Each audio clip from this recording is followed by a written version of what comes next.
Bueno, entonces vamos directamente a intentar encuadrar a Nietzsche en aquello que llamábamos la crisis de la modernidad. A ver si puedo sintetizar esta expresión, recordando lo que ya habíamos dicho y quizás tomando el punto central. ¿Por qué crisis de la modernidad? Porque la modernidad, o sea, la filosofía que se desarrolla entre los siglos XVII y XVIII y hasta las primeras décadas del siglo XIX, que parecía que iba a verdaderamente cubrir las expectativas del hombre de la época en cuanto a, digamos, una organización de la sociedad, de la política, de la ciencia, de la moral, basada en la razón, huyendo de cualquier tipo de voluntarismo y de cualquier tipo de postura, incluso de cierta base teológica o religiosa, tal como se daba en el medioevo. Esto despertó grandes expectativas. De hecho, si tenemos en cuenta la Revolución Francesa, donde se habla de libertad, igualdad, fraternidad, no puede haber principios más, digamos, más claros y más importantes y que más abarcan que estos. Ya quisiéramos hoy en día incluso poder organizar la sociedad en términos de igualdad, fraternidad, libertad. Ya quisiéramos.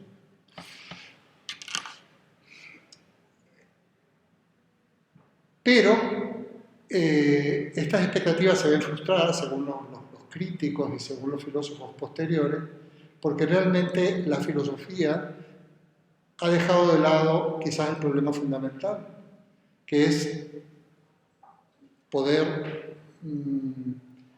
decantar en el hombre concreto.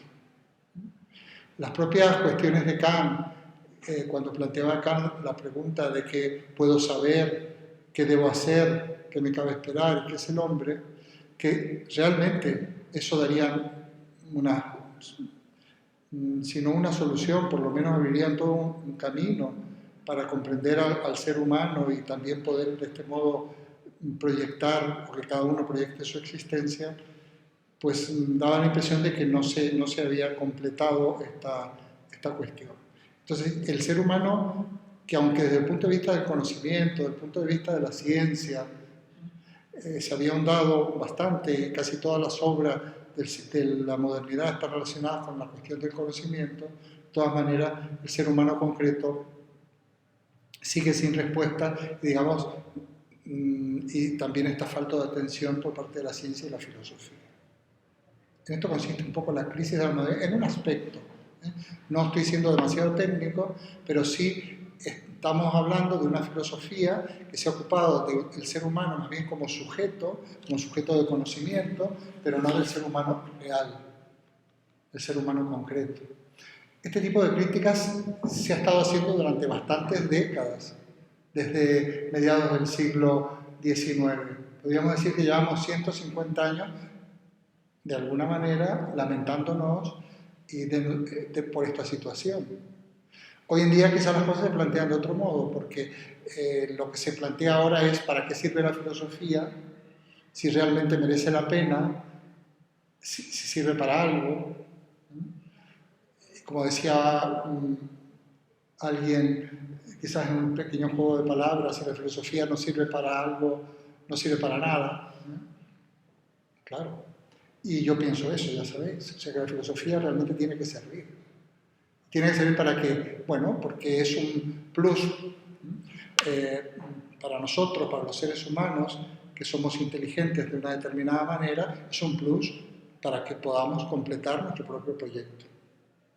Entonces, de alguna manera, esta cuestión sigue vigente, pero en realidad, el que nosotros podemos estar hablando de esto arranca de los críticos de esa modernidad que dejó al ser humano desprotegido y de alguna manera lo hizo a un lado.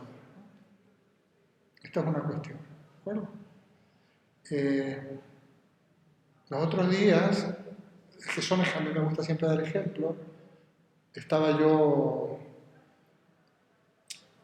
vamos a jugar al ajedrez. Yo hace muchísimo juego al ajedrez. Estaba con un hijo mío. Y además, pues, luego Pai me gana, por supuesto. Y entonces yo comento, no, es que a mí no me gustan los juegos donde hay que pensar. O sea, primero no me gustan los juegos donde hay que pensar. Yo no hago ni crucigramas, ni nada, porque no me gusta pensar inútilmente. Realmente, los seres humanos pensamos cuando no tenemos más remedio. Pero que además tengas que pensar para jugar, a mí, yo no entiendo que eso esté fenomenal. Pero a mí personalmente me da muchísima pereza. Cuando hacen adivinanza, o cuando, qué sé yo, es que ni me detengo a pensar en eso. Porque a veces creen que la filosofía es pensar todo el tiempo, para nada, es pensar lo menos posible en el fondo. Pero cuando tienes que pensar, poder hacerlo. Solo no pensar. Entonces me dice alguien, no, pero no estamos siempre pensando. Sí, vale, estamos pensando en el sentido que estamos teniendo una actividad psíquica, en donde, que a eso le llamamos también pensamiento, pero no es el pensar central, que es también la base de la filosofía, que es ese pensar enfocado a resolver un problema o una problemática o una encrucijada. Pocas veces tenemos que... Ahora, cuando tenemos que resolver eso, es muy importante que seamos capaces de pensar.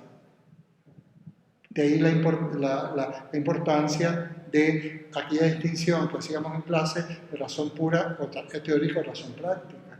En Kant, por eso lo mencionamos. ¿Por qué? Porque digamos, cuando yo tengo que resolver un problema, de alguna manera es como si tuviera que saber qué tipo de inteligencia o qué tipo de razón yo tengo que emplear. Y además la mayoría de los problemas de la vida no son problemas científicos, no son problemas teóricos, sino que son problemas prácticos, morales en el sentido kantiano, morales y adyacentes, sentimientos, básicamente problemas de relación, que no se pueden resolver desde un punto de vista teórico. Y digamos que los problemas fundamentales del ser humano son aquellos que nos hacen sufrir. Por eso alguna vez he dicho, nadie sufre porque no puede resolver, a no ser que resolver ese problema científico te implique un problema en tu carrera académica o en tu trabajo, pero nadie va a perder el sueño porque en un determinado momento no puede resolver un problema teórico. Del mismo modo de cuando hablábamos contigo, Ana, de que nadie pierde el sueño por si existe o no existe Dios, porque, por ejemplo, eso es un problema teórico, que hoy en día además no está de moda. Los problemas son otros. Ahora alguna persona se plantea el problema de Dios de esa manera, pero los problemas son otros. Y entonces ese tipo de problemas tenemos que ser capaces de resolverlos. ¿Con qué se encuentra el hombre del siglo XIX? Por un lado, estamos en pleno ascenso del capitalismo. Entonces Marx va a denunciar que el gran postergado, el gran explotado, es el proletario, que produce el 100% de la riqueza y no goza sino de unos mínimos de los beneficios de esa riqueza que produce. Entonces ahí venía toda la cuestión, que no sé si lo llegamos a dar aquí, pero ya lo vamos a dar en todo caso, yo con ellos sí lo había hablado, de que el trabajador es el hombre más real que existe. Si nosotros damos respuesta al ser humano en su condición de trabajador, o sea, en su condición de productor de bienes, de transformación de la naturaleza al servicio del hombre, que eso es el trabajo, entonces aquí le estamos dando respuesta. Y fijaos hasta qué punto esto es así, que cuál es el verdadero problema hoy en día, probablemente el número uno, estamos hablando hace un rato, el problema del trabajo. Problema del paro. No voy a contar lo que pasa en España o lo que pasa en el mundo. Ese es el gran problema. Podríamos dedicar una clase entera y más solamente a enumerar los perjuicios de no tener trabajo. Empezando ya no solo la cuestión económica de que no puedas pagar algo, sentimientos de autoestima, etcétera, etcétera, etcétera. La gente que no tiene trabajo, está en paro, se termina sintiendo culpable de la situación. Hoy veía en un programa de televisión que se hablaba de parasitismo, de aquellos que cobraban el paro o la extensión del paro por parte de una empresaria. ¿Qué os voy a contar a vosotros? ¿Qué es el problema que hay? Bueno, si la filosofía realmente no se puede ocupar de esto, apagámonos. Un ejemplo. Pero aparte del problema del trabajador, que ya lo señala Marx, está otro problema que no siempre se ha llevado muy bien con el anterior, el planteamiento, pero que plantea Kierkegaard, del cual ya hablaremos, que es un filósofo de finales del siglo XIX, es el fundador, dicen, del existencialismo, ya veremos en qué consiste el existencialismo, donde se queja de que la filosofía ha dejado, digamos, desamparado al hombre, al ser humano normal, en nuestros sufrimientos, nuestros anhelos, nuestros pesares. O sea, realmente, Kierkegaard a veces se dice que es un grito, digamos, en un pedido de ayuda, una petición de ayuda para el ser humano, cualquiera que sea, el trabajador, no trabajador, hombre, mujer, el existente humano. El término existencia, ya también en el siglo XX, va a tener que ver con, cuando se habla de la existencia, se habla del hombre concreto. Es la existencia humana concreta. O sea, fijaos, ya están los dos polos. Por un lado, nosotros en tanto trabajadores y nosotros en tanto personas con nuestra vida. Hay dos cuestiones que la filosofía tiene que dar respuesta. Las preguntas por la felicidad, las preguntas por el sentido, la pregunta incluso por la muerte, más que nada, no por hablar de otra vida ni nada, sino la salud, la enfermedad, la muerte del ser querido, los problemas afectivos, los problemas de familia, los problemas de relación, de pareja o de lo que fuere, el amor, que son las dos grandes fuentes de dolor y sufrimiento, el trabajo y el amor. A no ser que, como dicen, ¿no? A no ser que te falle la salud, que ya es la base, ¿no? Pero teniendo en cuenta que la salud es algo como más fortuito, algo que te pasa o no te pasa, bueno, hay gente que va comprando papeletas para tener peor salud, pero de todas maneras la salud, bueno, tener más o menos suerte y cuidarse, pero el trabajo y el amor... También deriva la salud de tu estado de ánimo, de tu bienestar, de si eres feliz. Normalmente dicen que las personas que son más felices suelen tener menos problemas de salud. Por supuesto. Por ejemplo, las preocupaciones derivan en el cáncer. Por supuesto. Tengo yo ahí un pequeño cosa escrita en el blog sobre el curso que doy y efectivamente hay una correlación, porque por otra parte, ¿qué es lo primero que se afecta cuando una persona tiene un quebranto amoroso o un problema serio económico derivado del paro, por ejemplo? Pues lo primero se afecta a la salud, por supuesto, y lo sientes aquí. Y te va a afectar a tu manera de tu existencia cotidiana y hasta en tu alimentación. No vas a comer como un descosido o no vas a comer nada, depende de tu carácter. Hay gente que puede resolver intentando comer a lo bestia o bebiendo o fumando o qué sé yo qué, ¿no? Bueno. Está el tema de la economía. Yo en el blog que tengo pongo ¿por qué en un blog de filosofía se habla de economía? Y también desarrollo estas cuestiones, porque son los grandes problemas a los cuales nosotros tenemos que salir al frente. Muy bien. Ante esta situación, esa modernidad que da la impresión que ha fracasado, hay estas reacciones que he dicho. Por un lado, la filosofía de Marx, que reivindica al trabajador, al hombre real, concreto, que es el que sustenta la sociedad. Kierkegaard, al ser humano normal. Algunos dicen, bueno, pero el existencialismo es una filosofía burguesa. Vale, perfecto, puede que lo sea, porque hay otros seres humanos que ni siquiera sienten esto que se llamaba la angustia existencial. Por supuesto, en zonas de África o en zonas súper pobres, la angustia existencial sería un lujo, porque la angustia que tienen es que tienen sed y tienen hambre. Entonces, claro, la problemática existencial es una realidad que surge en personas satisfechas, en el fondo, que tienen satisfechas algunas necesidades. Pero cuando tus necesidades básicas más elementales no se cumplen, ahí no hay angustia existencial. Hay una angustia, verdaderamente se compromete tu propia existencia, ¿no? Su propia vida, perdón. Pero no importa, nosotros estamos en una realidad burguesa. Entonces nosotros sabemos qué queremos decir cuando tenemos problemas por el trabajo o cuando tenemos problemas afectivos. Muy bien. Hay un autor, junto a estos movimientos, que podría ser el marxismo, podría ser el existencialismo,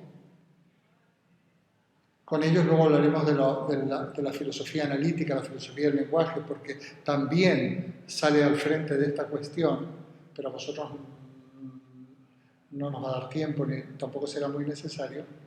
Está aquella filosofía que se ha llamado, bien o mal, vitalismo. A veces se ha llamado incluso irracionalismo, me parece tremendo, está en los libros. Cuando se habla de irracionalismo es porque rechazan la racionalidad moderna e incorporan otros elementos, pero eso no es irracional.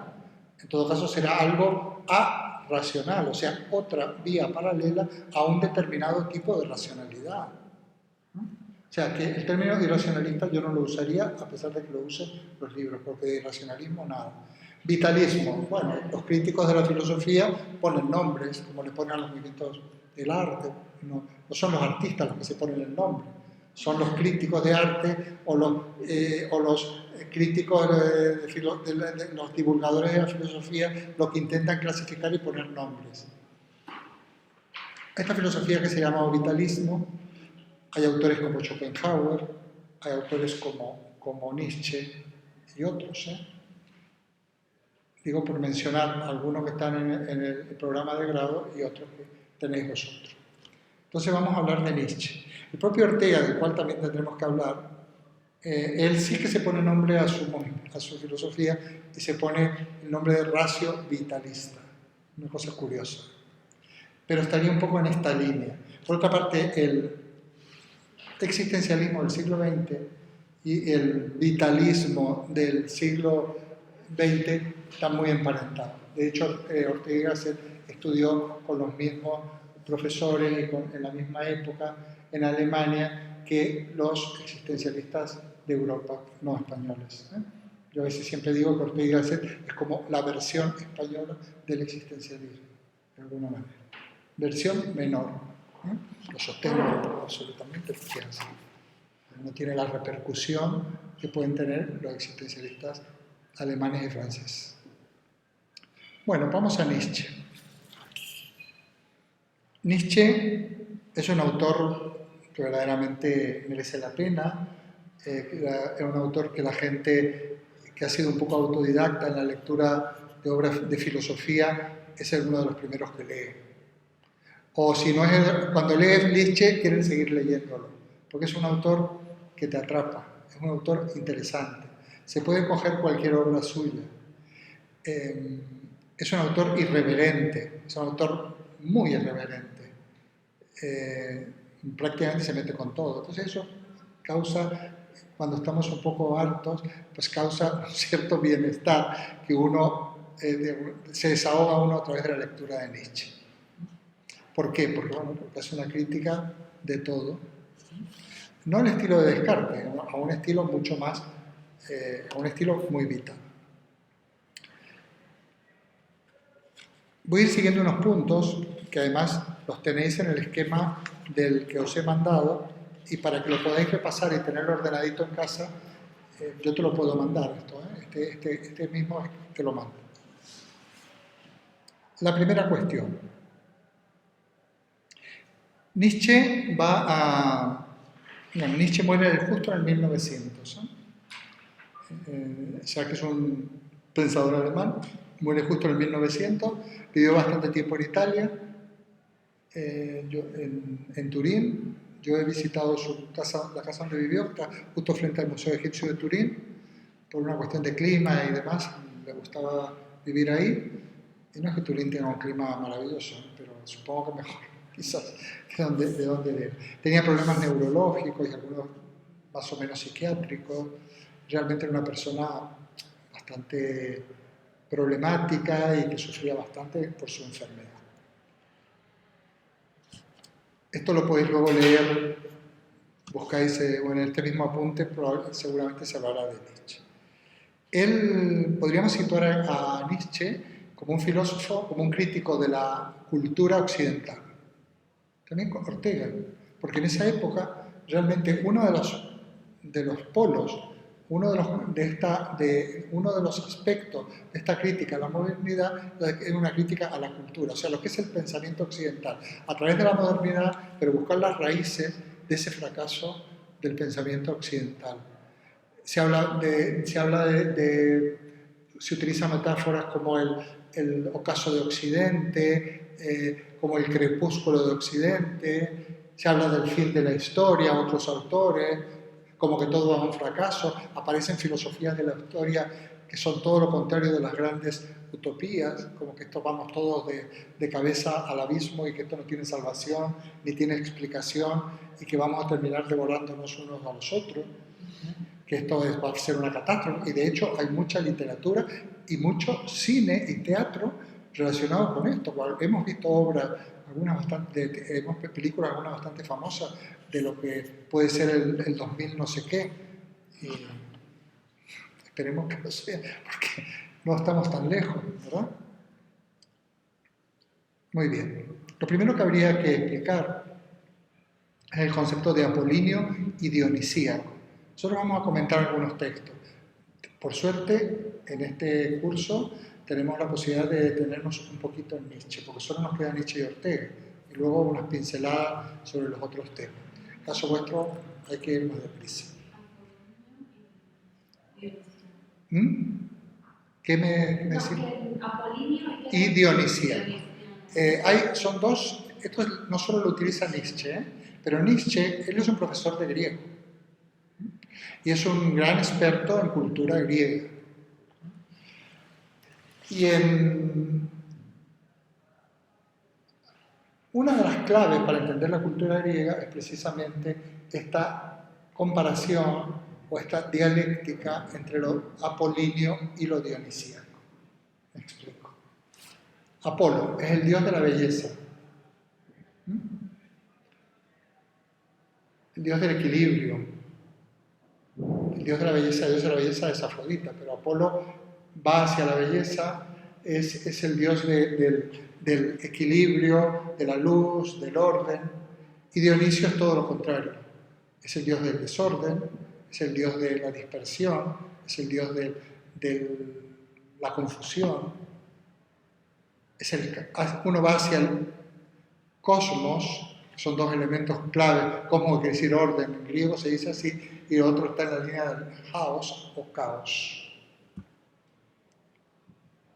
Por ejemplo, la cultura griega intenta realizar en sus obras el ideal apolíneo, porque considera que todo lo que tenga que ver con la perfección o con la belleza, entendido como armonía, va a permitir al hombre elevarse a ese paraíso perdido. Recordemos a Platón. Entonces, ejemplo de equilibrio, pues el Partenón. Todos hemos visto fotos o lo hemos visto directamente, el Partenón. Lo que es la arquitectura griega. Equilibrio, armonía, la escultura griega. Se intenta realizar un ideal de perfección que es tan ideal, es tan perfecto que no existe. O sea, los seres humanos, hombres o mujeres, representados por los escultores griegos, no existen en la realidad. Va a pasar algo parecido luego en el Renacimiento, ¿verdad? Con Miguel Ángel y demás. No existen. Son idealizaciones tan abstractas en el fondo como el cubismo, por poner un ejemplo. Porque no existe en la realidad, pero sí expresa un ideal de perfección. La propia democracia ateniense esta democracia incipiente, también era una expresión de esa armonía o de ese equilibrio a la hora de gestionar la polis, de donde luego ahí viene la expresión política, ¿verdad? Sin embargo, los griegos sabían que el ser humano no solo era impulsos apolíneos, o como diría Freud, no solo era eros, que está en la línea de lo apolíneo, sino que también era caos. Freud dirá tánatos, muerte, pero en el sentido de caos también. El eros y el tánatos, hablará Freud.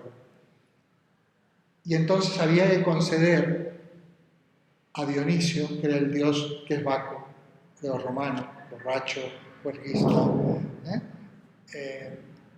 digamos que es el Dios de los sentidos, el Dios de las pulsiones, de las pasionales, también había también que rendir tributo a Dionisio. Si nosotros queríamos realizarnos el ideal de Apolo, había que tener en cuenta que también teníamos que pagar nuestro tributo a Dionisio. Y ahí podemos ver, por ejemplo, los cultos dionisíacos, lo dionisíaco que está presente en la tragedia griega, que realmente es la destrucción del orden en algún aspecto, y donde se representaban estas obras de teatro donde participaba el pueblo, pero se mimetizaba y el pueblo lloraba y el pueblo gritaba y el pueblo se lamentaba, pero que tenían un valor de catarsis. Que se estaba representando la tragedia de ellos, del ser humano, las entendían muy bien, la tragedia, porque era en el fondo la representación estética del drama de nuestra propia vida. El drama elevado a nivel de tragedia, que todavía es peor, porque el drama tiene solución y la tragedia no la tiene. También los festivales orgiásticos, estos festivales que se relacionaban normalmente con las fiestas de la cosecha que ha habido en los países mediterráneos. Heredero de eso, por ejemplo, en el carnaval. Y si queremos llegar hasta nuestros días, pues la fiesta del pueblo, no nos tenemos que ir más lejos, es una borrachera continua, y donde de alguna manera casi todo está permitido. Entonces, es como si, por un lado, y eso servía de catarsis, o sea, el poder cumplir con las pulsiones instintivas, las pulsiones dionisíacas, nos permite una catarsis, o sea, una purificación para poder realmente desarrollar o dedicarnos al ideal apolíneo. ¿Está claro? Muy bien. Nietzsche denuncia que se ha sofocado lo dionisíaco a partir, dice él, de Platón. Platón es el primer responsable. Platonismo es hedonismo alma-cuerpo. Yo diría que, para ser justos, aunque él conocía bastante bien a Platón y sus textos y lo habría leído en griego y demás, para ser justos, han sido más bien los divulgadores de Platón, pero no importa.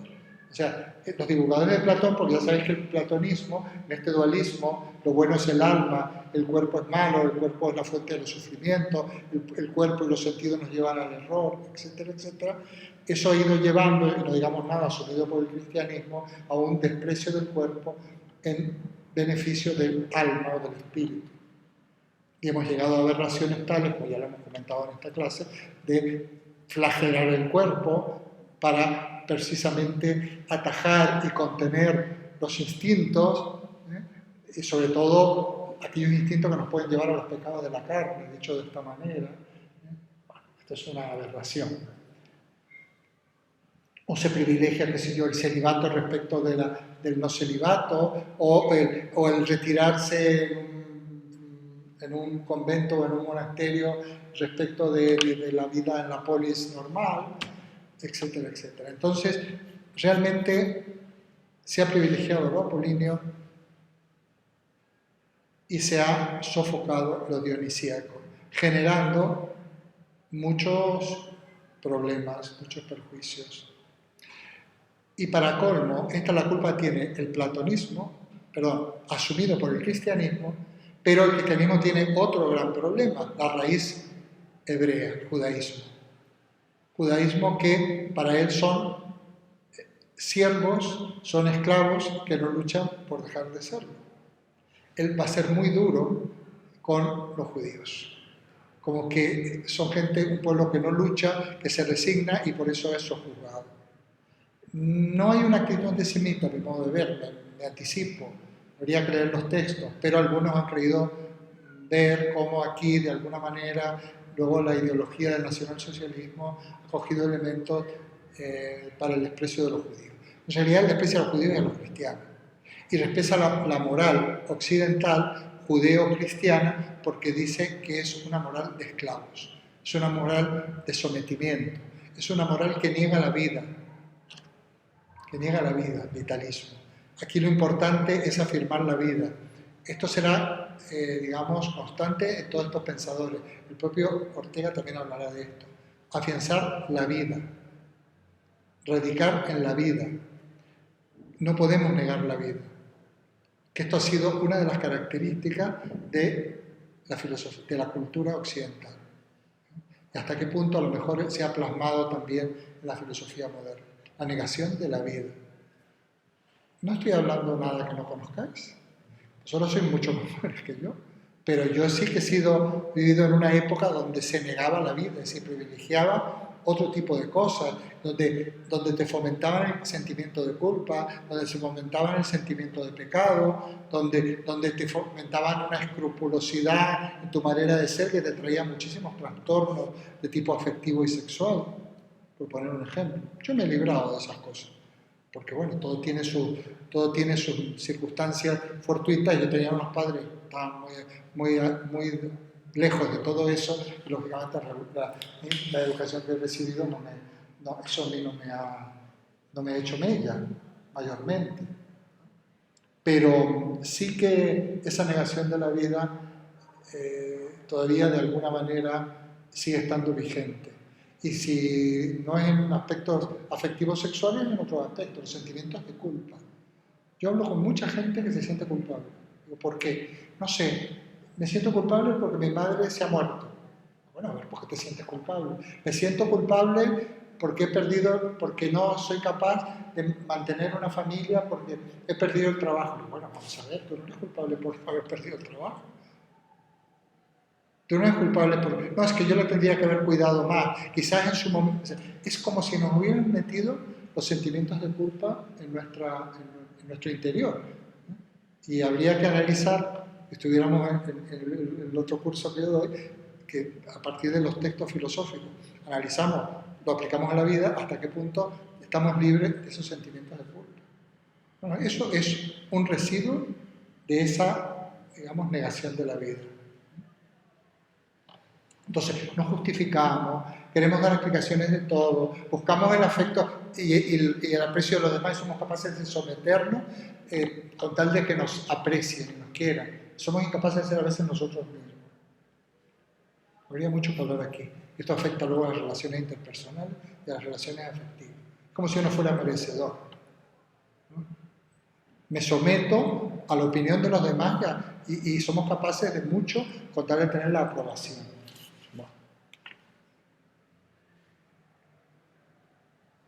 El talante dionisíaco, Leo, se caracteriza porque vive el ritmo de los instintos y las pasiones, es vitalista. No tolera la jerarquía ni la obediencia, valora la libertad a toda costa y no duda en utilizar la fuerza, el dominio y el poder. La música es el arte que mejor expresa esta forma de existir. Y en la época de Nietzsche, la música romántica de Wagner. Bueno, Wagner también ahí tenía otros adictos, pero bueno, él une al no renunciar a los instintos, fortalecer lo que él llama la voluntad de poder. Que esto hay que analizarlo. Yo hoy lo voy a nombrar. La voluntad de poder, que será la base luego de lo que él llama el superhombre. De lo cual vamos a hablar, pero superhombre al cual estamos llamados todos a ser. Porque si nosotros salimos de nuestra postración, podemos sacar el superhombre que tenemos dentro. El superhombre no es un Superman, no es un dominador. Superhombre es ese hombre poderoso, ese ser humano poderoso que todos tenemos dentro y que a veces no lo dejamos salir por los temores, por los apegos, por los sentimientos de culpa, por los complejos de todo tipo. Entonces, una de las primeras enseñanzas es que hay un superhombre, hay un hombre nuevo en nosotros, pero que tenemos que dar a luz a ese hombre nuevo. Se puede, y todos lo tenemos, el ser humano no. La terminología habla de hombre, me parece un poco injusto, porque acostumbrarse a decir ser humano, ¿no? Porque claro, se habla del género, en castellano es un poco problemático. Las mujeres, por supuesto. Por el contrario, el apolíneo guía su vida por la razón. Claro. Fijaos, razón, sentimiento. Valora el orden y el respeto a la ley, así como la igualdad y la democracia. Bueno, esto hay que hablar. La escultura y la arquitectura son las artes que expresan este talante, el canon, la armonía del arte clásico. Estos dos talantes se manifiestan equilibradamente en la tragedia griega, Sófocles y Esquilo, en la que el coro expresaba los valores dionisíacos y el diálogo de los actores, los apolíneos. El coro, los lamentos y demás. A ver, para él la democracia y la igualdad son ideales apolíneos, pero son sumamente engañosos. Podríamos estar un año entero con Nietzsche, porque Nietzsche no estaría en contra de la igualdad desde el punto de vista de igualdad ante la ley o de igualdad de deberes y derechos, este tipo de cosas, sino que estaría en contra de una especie de pensamiento único que no aceptara la diversidad. No sé si me explico. Sí. Tengo que avanzar. O sea, digamos, el pensamiento apolíneo dominante en nuestra época no tolera muchas cosas. Es racista, por supuesto es sexista, intenta imponer su concepto de orden y de ley. Entonces, esa igualdad no la queremos porque no somos iguales, somos diversos. Ya no digamos solo entre hombres y mujeres, diversos incluso como hombres y como mujeres. Por lo tanto, no podemos intentar meter a todo el mundo en una legislación donde no caben ciertas cosas. No hablemos de las distintas orientaciones sexuales y todo lo que ello implica, por poner un ejemplo. O lo relacionado con... Claro, a veces parece que hemos superado el racismo y no crees que lo hemos superado tanto, pero desde luego lo que todavía no se ha superado para nada es aceptar la diversidad, no solo de raza y de cultura, sino la diversidad. Porque los seres humanos somos muy diversos, muy diversos. Otra cosa es que Nietzsche no está en contra, estoy seguro, de la igualdad ante la ley, de la igualdad de deberes y derechos. Y luego dice la democracia. Claro, la democracia es todo muy ordenadito, es la razón aplicada a la política. De hecho, una de las características de la modernidad y uno de los ideales de la Revolución Francesa es una sociedad racional por contra o en contra de una sociedad donde el gobierno estaba en manos de unas monarquías absolutas. Pero es lo más irracional del mundo y en ese sentido es un avance. Pero ¿qué pasa con la democracia? Que la democracia ha habido trampas de todo tipo y en el fondo no vivimos en democracia. Sin embargo, se habla de democracia. Nosotros no vivimos en democracia. Tenemos un sistema más o menos democrático, constitucional, con unos principios que animan nuestra Constitución parecidos a los que animan casi todas las constituciones occidentales, que son herederas un poco de la Ilustración, del derecho romano, del pensamiento griego, pero bueno, sí, perfecto, pero a la hora de la verdad, cuando vemos cómo funcionan las instituciones, basta que veamos la prensa en estos días, o como yo que mientras en gimnasia veo, o bien la 4 o la sexta, estos programas donde nos hablan de los juicios del juez tal o de la Esperanza Aguirre, o sea, es increíble. No estamos, o sea, esta democracia, claro, el pensamiento llamado, no voy a llamar el pensamiento de izquierda, no voy a llamar el pensamiento revolucionario de corte latinoamericano. Nunca ha aceptado este tipo de democracia, porque son democracias consideradas las democracias burguesas, que en el fondo es un tipo de organización social que favorece a los que tienen unos determinados, a los que se benefician de ese poder.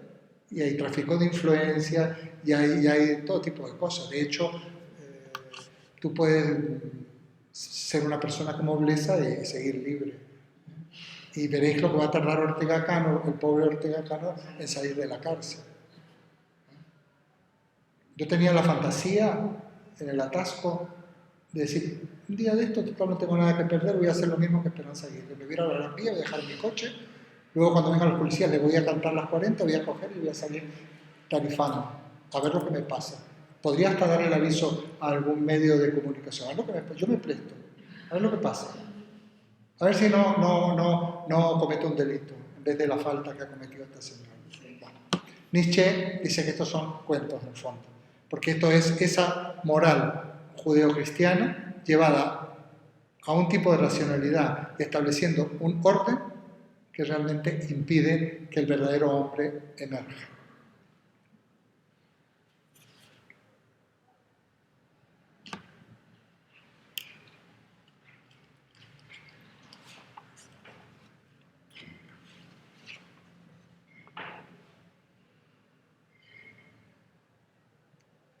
Para él, la cultura occidental está tocada de una enfermedad mortal, el nihilismo. Este es otro de los puntos de Nietzsche, el nihilismo.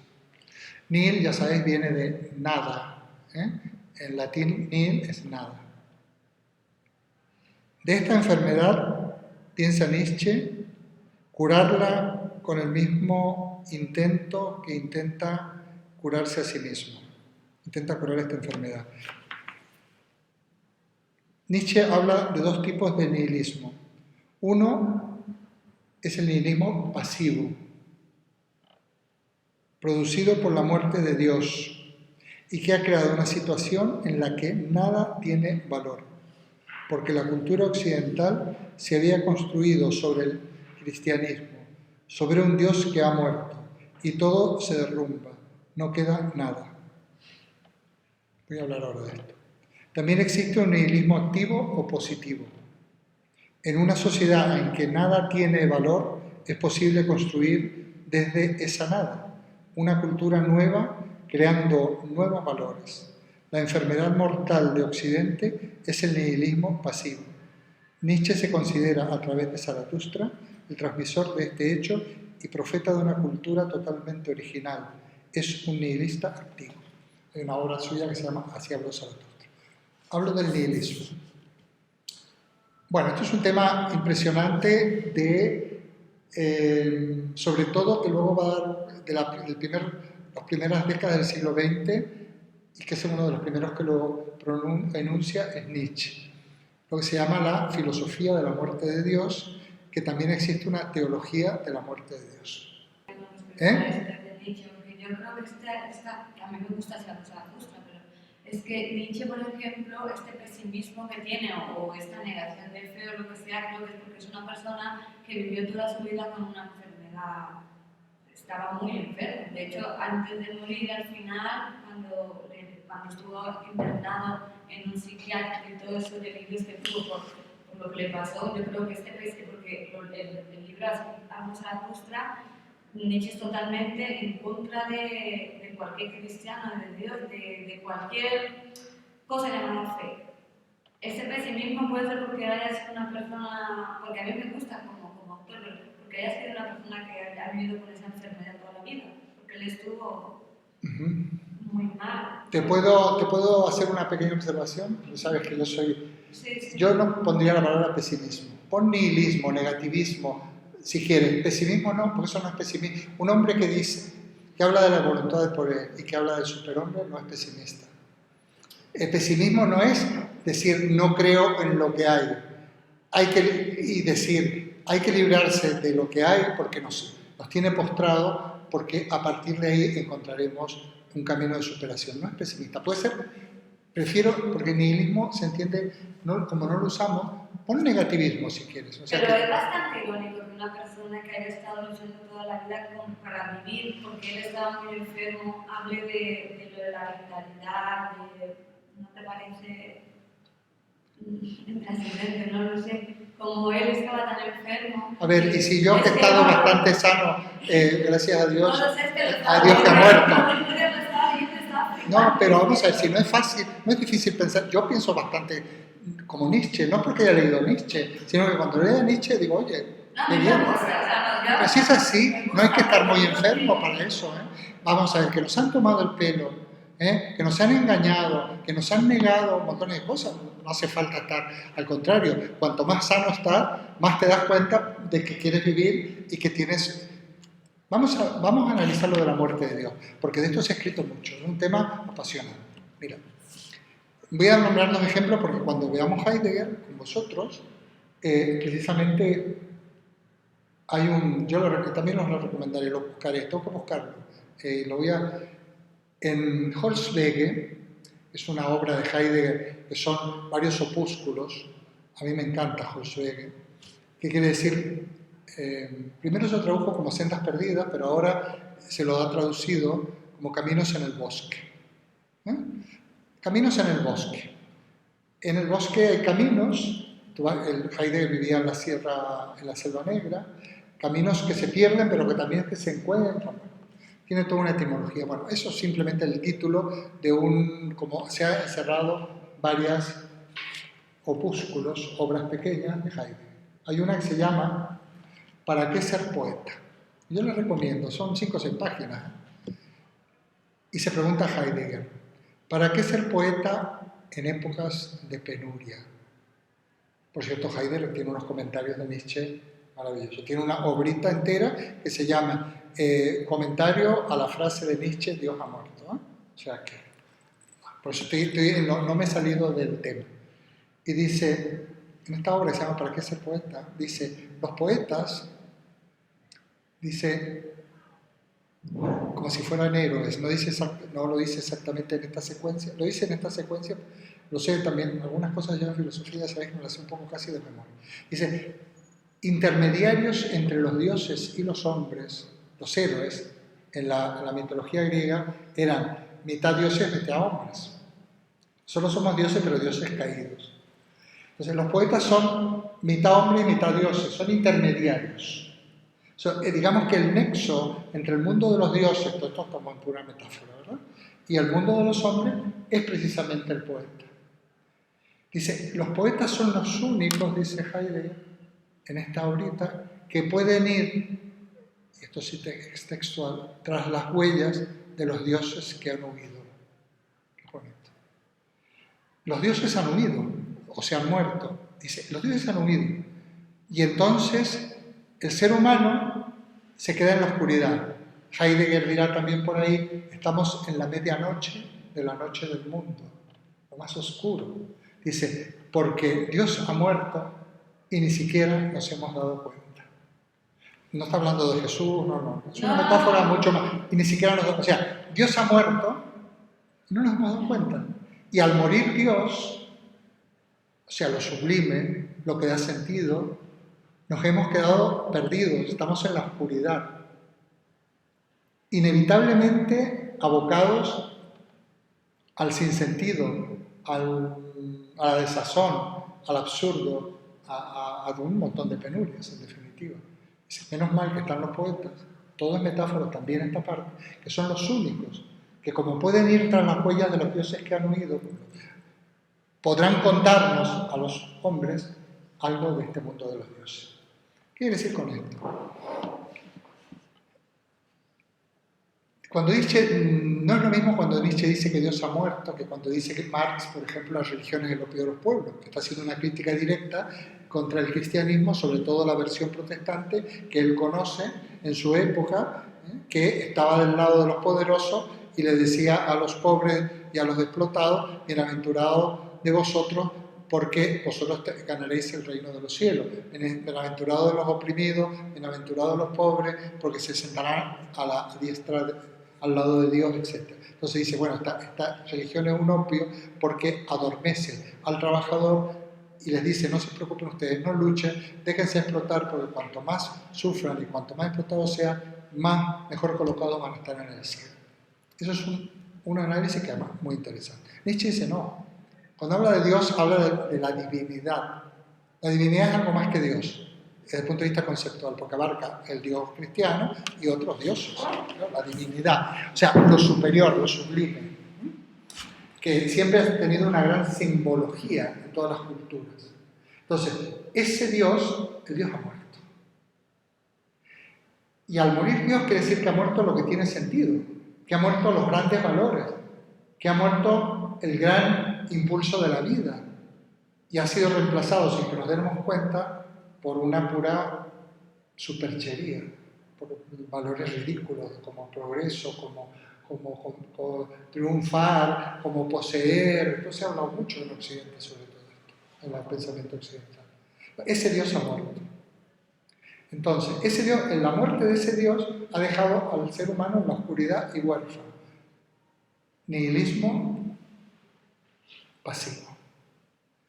Hay mucha gente que se siente mal, que se siente vacía, que se vale y ni siquiera sabe por qué se siente mal. Y se siente mal porque nuestra sociedad carece, podríamos transformar de una serie de valores, de una serie de principios. ¿Cómo reconstruimos nuestra vida social y política y salimos de esta postración donde nos gobiernan los delincuentes y los sinvergüenzas? Hay que reinventar, dicen algunos, la política. ¿Pero qué es reinventar la política? Es que no es solo reinventar la política, hay que reinventar y reinventarnos. Yo muchas veces insisto en mi curso de que nos tenemos que reinventar nosotros. Y de hecho, lo hemos dicho en esta clase, que nosotros no podemos esperar que la crisis pase. Vosotros sois jóvenes, yo tengo mi vida bastante hecha y así todo intento reinventarme. Pero vosotros tenéis que reinventaros muchísimo, con muchísima valentía, porque os va a pasar la vida por delante y vais a caer en la más amarga de las frustraciones, en el más absurdo de los sinsentidos. Y esa pasión vital que tenéis, esos deseos de vivir, de amar, de trabajar, de luchar, de conocer, no se os puede frustrar. Esa es la voluntad de poder. Y ese es el superhombre al cual estamos llamados a ser. Entonces, de esa postración, que es el nihilismo negativo, por supuesto que se puede criticar a Nietzsche y a cualquiera, faltaría más. Pero podemos también sacar cosas interesantes.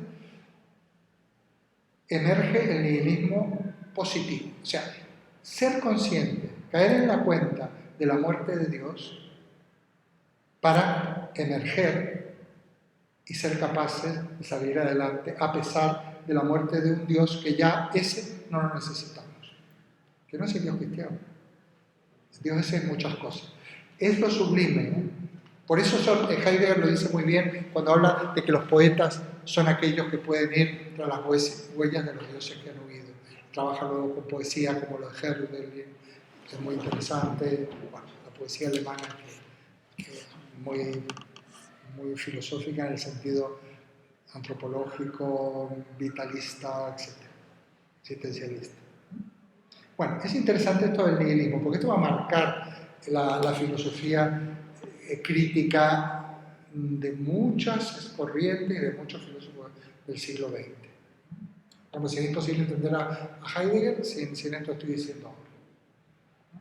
Y además, el esfuerzo, por eso es fácil, ¿eh? Si venís este verano a mi casa, antes de pasar el día, que yo voy a invitar a los que estéis por aquí, podemos tener una charla y ver cómo se concreta todo esto en la vida real. En la vida real. Porque estáis invitados a vivir y a ser felices, estáis invitados, estamos invitados. Y bueno, vosotros que sois pimpollos de la vida, todos, más sobre todo.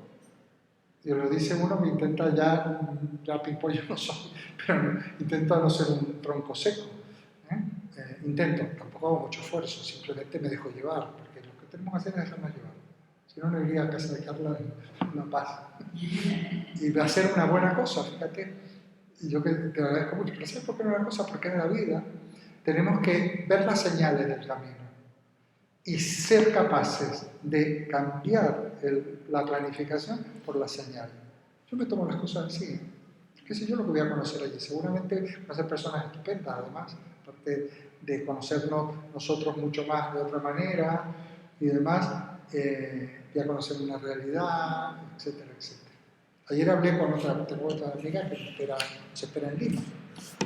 Es una corresponsal mía que, bueno, de Facebook, pero que ya he publicado en su revista, que ya lleva una revista jovencita, no tiene 30 años. Y también nos espera y ayer me contó todo lo que íbamos a hacer. Digo, bueno, de lujo. Entre Kelly y Carla, los vegetarios, si somos capaces y andamos... ¿Cómo? Mi cumpleaños va a pasar lo mismo. Voy a pasar tu cumpleaños, sí, claro. Va a pasar tu cumpleaños, eso también no está muy bien. Y tú eres, mira, de verdad, tampoco existe gente tanto como Carla hoy en día, porque somos más reservados. Mira, invitar a un vegetario como yo, y su mujer, Por supuesto. No la dejo, claro. 3 o 4 días es muy exigente, pero yo te voy a dar. Tú no te preocupes, porque no tienes que estar todo el tiempo. A la chica peruana le digo yo, dice, bueno, lo voy a llevar a un restaurante, me dice, o te voy a llevar a y digo, espera un momento, que no me pase, porque me pasó con otra alumna, pero en Puerto Llano, aquí. Me llevó a un restaurante carísimo. No. ¿Dónde quieres ir? A donde vayas tú con tus amigos, o tú con tu familia, no me vayas a llevar a un lugar que me den comida francesa. Bueno, digresión que yo no sé si la voy a tener que editar. ¿Cómo? Trucha en el lago Titicaca. ¿Cómo dices? Trucha en el lago Titicaca. Maravilloso. Muy bien.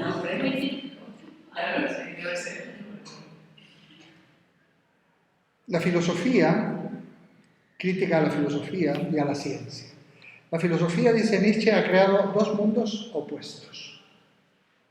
Un mundo superior, eterno, inmutable, causa de origen de todo, perfecto, con verdadera realidad. Platón, el mundo de las ideas. Cristianismo, cielo, Aristóteles, mundo superlunar, etc. La filosofía ha creado un mundo superior. Ya ha desvalorizado el mundo material y el testimonio de los sentidos, lo vital. Fijaos que siempre se ha despreciado durante muchos siglos, ya si vamos a la filosofía, el conocimiento de los sentidos. Como los sentidos nos engañan, pues hay que tener cuidado. Entonces, porque realmente tenemos que liberarnos de los sentidos, porque es la fuente de los errores. Hay que decir aquí que hay algunos autores que no han sido tal en esta línea, porque Aristóteles o Santo Tomás, sobre todo Santo Tomás, nos dejó escrito que nada hay en el entendimiento que no haya estado primero en los sentidos, es uno de los primeros empiristas. Y luego está el empirismo moderno que efectivamente rompe ahí, porque claro, el empirismo, cuando realmente lo que te basas es al revés, en los sentidos, vamos a hablar de Hume, que hemos hablado también en el grado, evidentemente Hume va a llegar a un escepticismo, tiene que negar la metafísica, porque la metafísica no se basa en hechos. Entonces, es muy interesante tener en cuenta que la única manera de fundamentar la ciencia es precisamente el empirismo y su consecuencia, la ciencia. Porque la ciencia debe trabajar sobre hechos, no sobre invenciones, no sobre fantasía. Lo cual no quiere decir que otras manifestaciones de la cultura no sean legítimas, pero no son ciencia.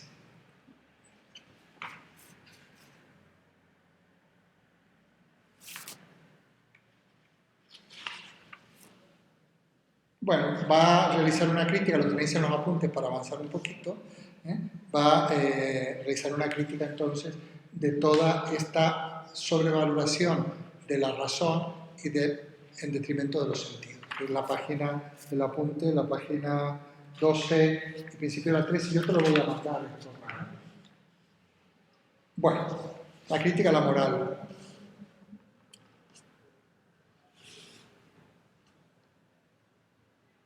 Toda cultura tiene un componente moral. En la occidental, este componente es muy importante. Por ello, Nietzsche dedica varias obras casi exclusivamente a su crítica, más allá del bien y del mal, genealogía de la moral, etc. Una moral es un conjunto de normas sobre el bien y el mal. Tiene una obra que se llama Más allá del bien y del mal, porque también tenemos que superar esta moral. No quiere decir que haya ir hacia una amoralidad, pero hay que superar esta moral. Habría que como que redefinir lo que es el bien y lo que es el mal, ¿no? Fijaos que es muy actual este discurso. Cuando hablamos del cristianismo, probablemente en esta clase decíamos, habría que ver, por ejemplo, en los que sean creyentes católicos, pueden seguir creyendo, me parece perfecto. ¿Existe el pecado? Claro que existe el pecado. ¿Existe el infierno? El propio Papa dice que no existe el infierno. O sea, es una metáfora. O yo creo que existe en el sentido sartreano. Si firma hasta aquí. La obra esta de A Puerta Cerrada, que termina siendo el infierno son los otros, porque el infierno auténtico es cuando Sartre, cuando en esta obra encierran a varias personas en un recinto del cual no pueden salir y se empiezan a agredir y a hacer de todo. O hay una famosa película de Buñuel, El ángel exterminador, donde de alguna manera plantea esta problemática. Pero, ¿qué parece? ¿Os parece? ¿Existe el pecado? Pregunto. Depende. Pecado en el sentido, a ver, ¿existe el pecado? El creyente le llama pecado. ¿Existe el mal moral? Sí. Bueno, pecado como mal moral, ¿no? Lo que ocurre es que hay que redefinir el pecado. Entonces, si realmente el cristianismo, estamos hablando de la moral cristiana en un determinado momento, tiene como elemento fundamental, como invitación fundamental, hasta luego, amaos los unos a los otros. ¿Qué es el pecado? Ir contra el mensaje del amor. No es, no sé, tener relaciones prematrimoniales, o no es no sé qué, o extramatrimoniales, o simplemente sin que tengan todas estas tonterías. Entonces, se puede redefinir el concepto de pecado, y de mal moral también, porque habría que realmente tomar conciencia de qué significa faltar al amor. Mal moral. Mal moral, la relación que hay entre legalidad y moralidad. Muchas veces la persona honesta ha sido la persona que no tiene cuentas con la ley, y es el ejemplo de honestidad, o sea, paga sus impuestos, o sea, por lo menos no lo pillan en sus trampas, en fin, hace una vida, es un ciudadano honorable, y sin embargo ese ciudadano honorable tiene una empresa explota a sus trabajadores, incluso legalmente, ya no digamos hoy en día ilegalmente, sino legalmente, pero él se lleva casi todo y le da 2 duros a los trabajadores. Eso está admitido, pues la verdadera falta moral hoy en día es explotar a tus semejantes, es, digamos, contribuir al deterioro del medio ambiente,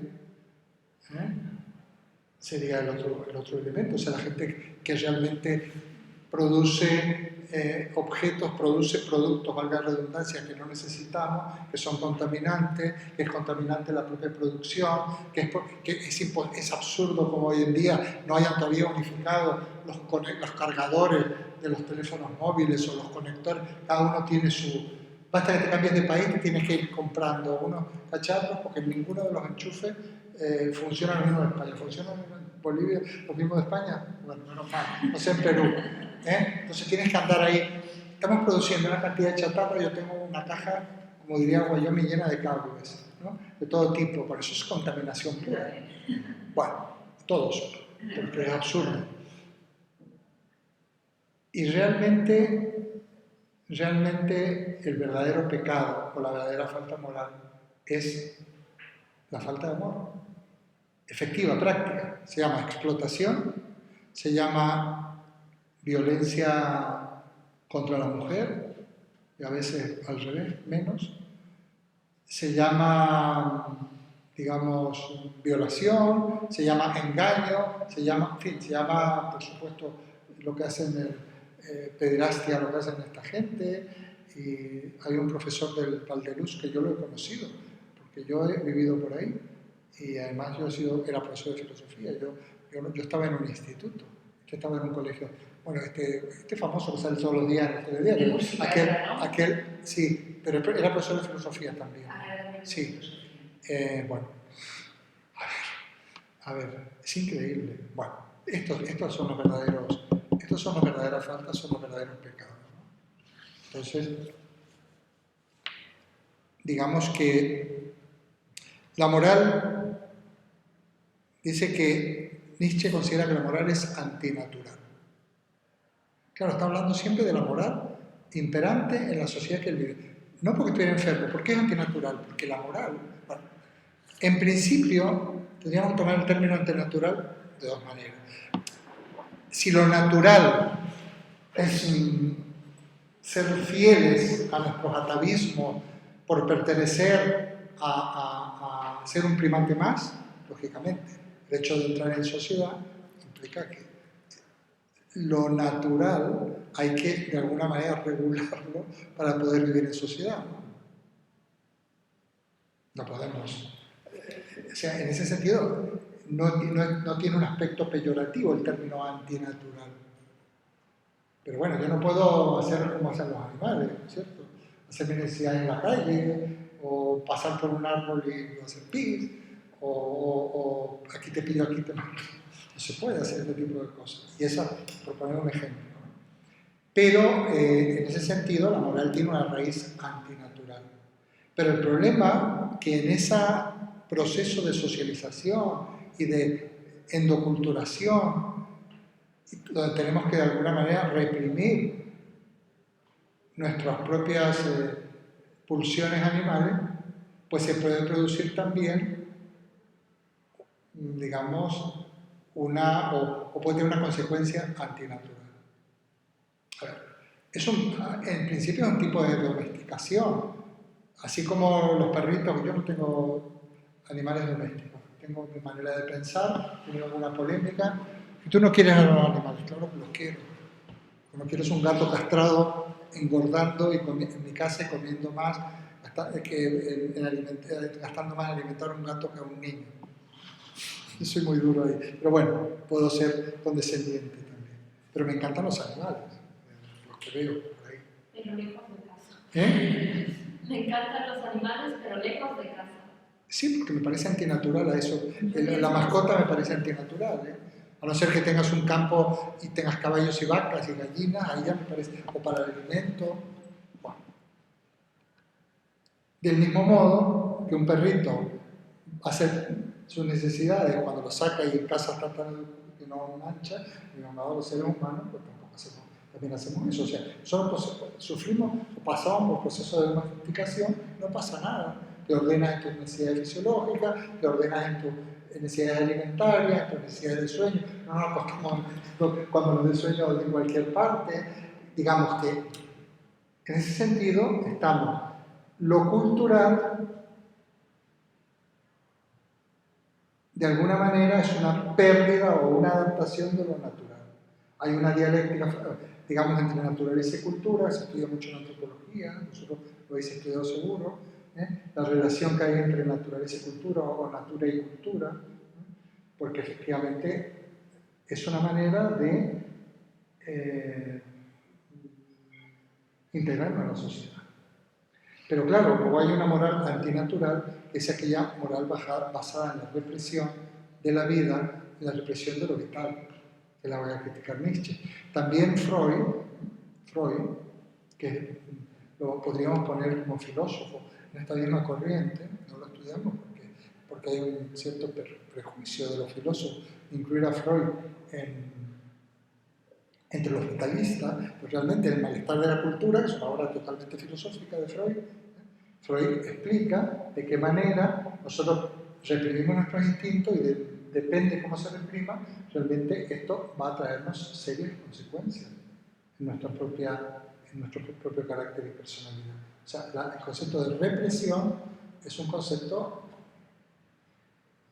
es inevitable, pero ojo, nosotros, digamos, tenemos que dar rienda suelta a la vida. Para Freud hay 3 tipos de caracteres, es muy interesante, son muy gráficos, cuando habla del carácter oral, anal y genital.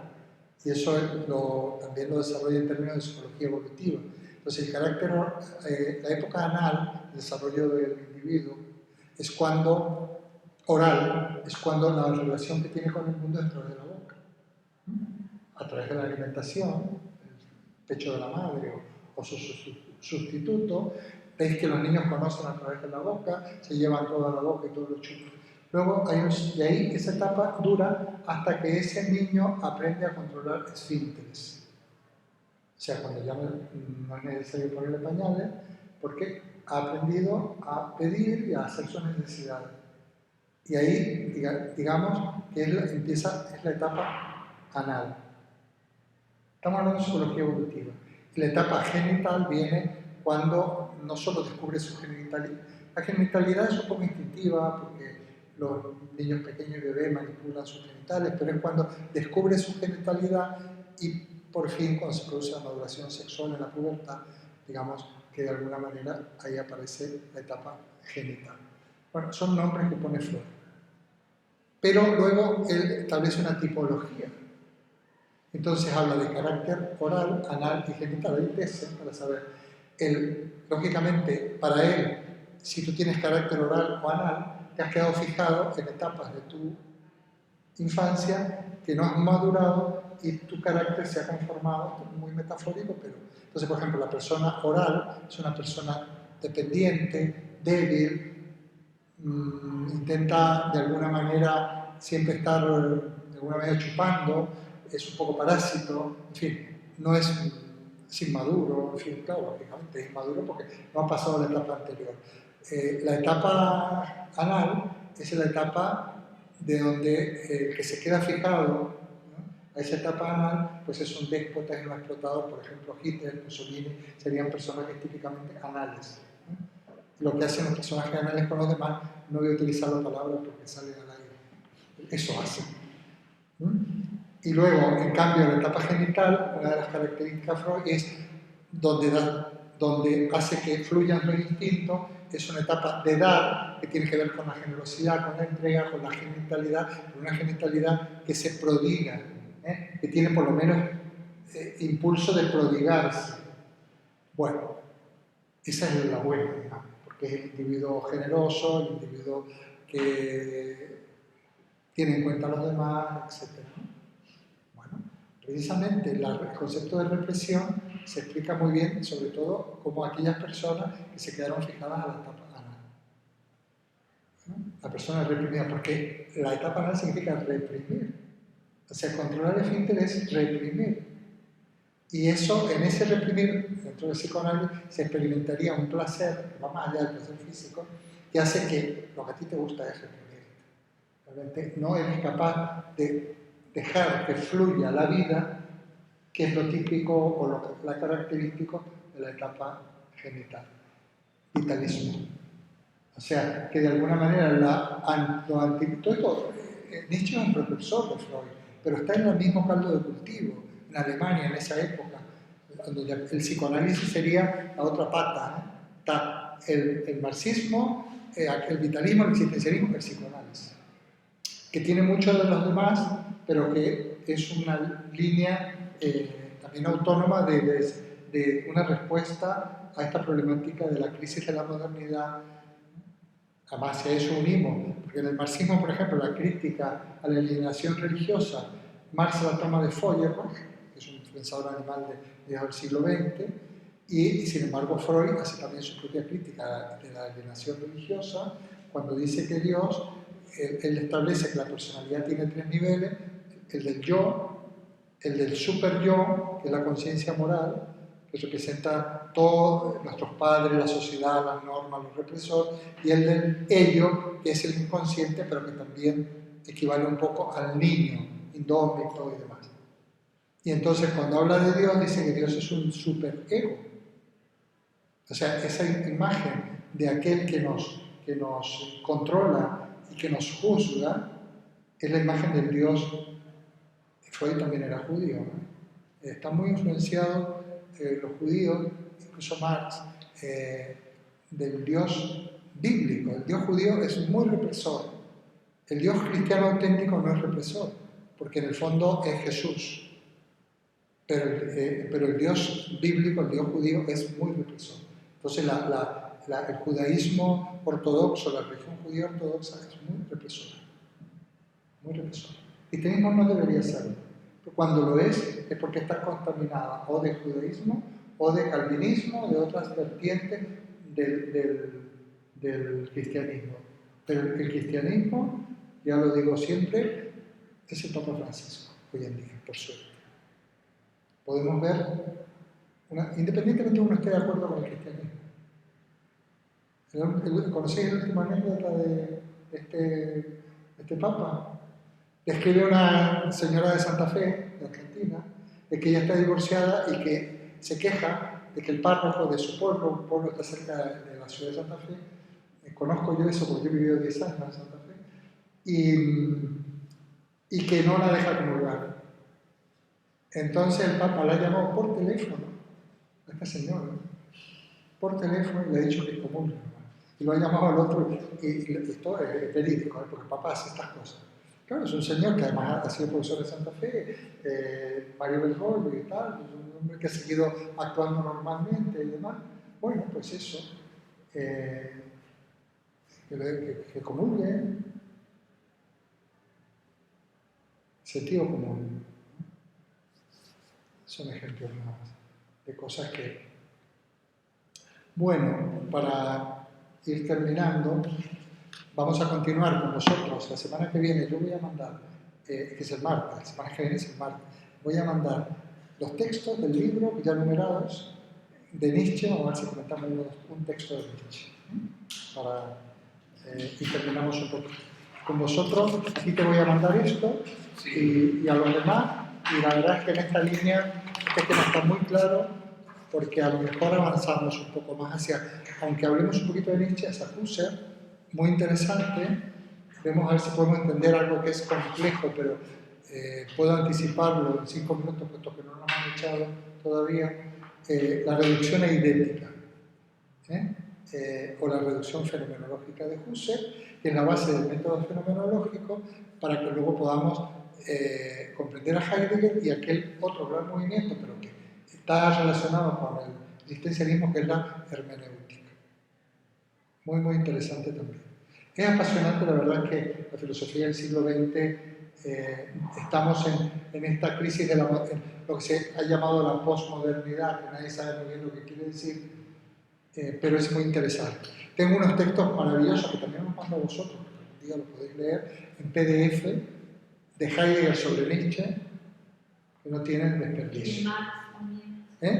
¿Podría mandar algo de Marx? Sí, lo que le he mandado a él. Pasa que Marx hay que explicar un poquito porque es un escritor más clásico, más antiguo, digamos.